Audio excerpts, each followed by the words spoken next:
Paete is a lakeside town located in the northeastern part of Laguna.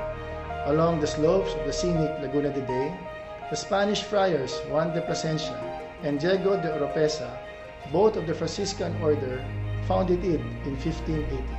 The early inhabitants were of Malay lineage, coming all the way from Borneo in their swift and sturdy boats called the Balangay, made famous by the skilled craftsmen in wood carving. Today, residents of Paete continued their tradition in carving and painting, making it the carving capital of the Philippines. A great part of this booming industry in Paete is Elmoy's Arts and Crafts. Established in 1988 by Mr. Elmoy's Furong, it started as a small enterprise, creating fashionable accessories.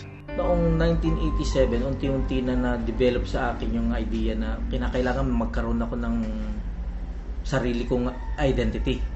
Yung walang kapares, walang katulad, yung hindi masyadong palasak sa market or di kaya ay palasak do sa ginagawa ng mga ibang artist. Kaya naisipan ko yung wooden bags.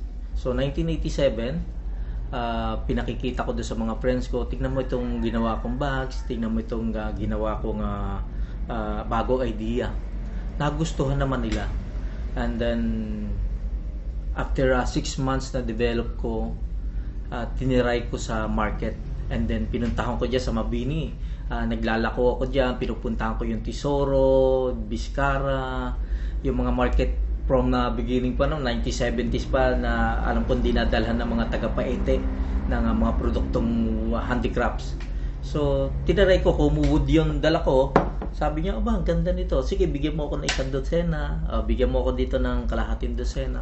So, doon nag-start ang pagde-develop ko talaga yan. In 1989, it added wooden handbags to its catalog that became an instant hit, filling up the shelves of high-end stores.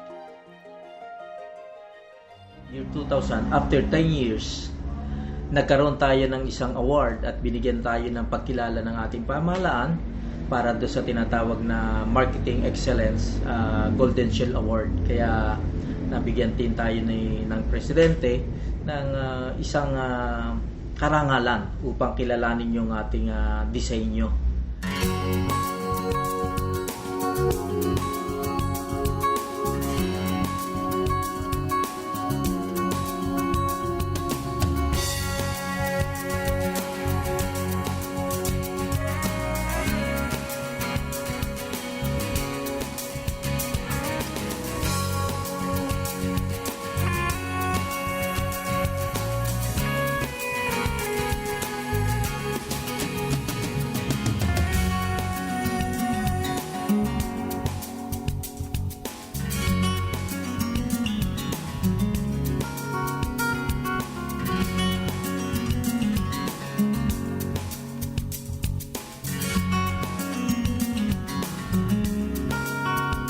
Thank you very much, Mr. Afurong. You truly deserve the accolades for making our locally made products a toast of the international community.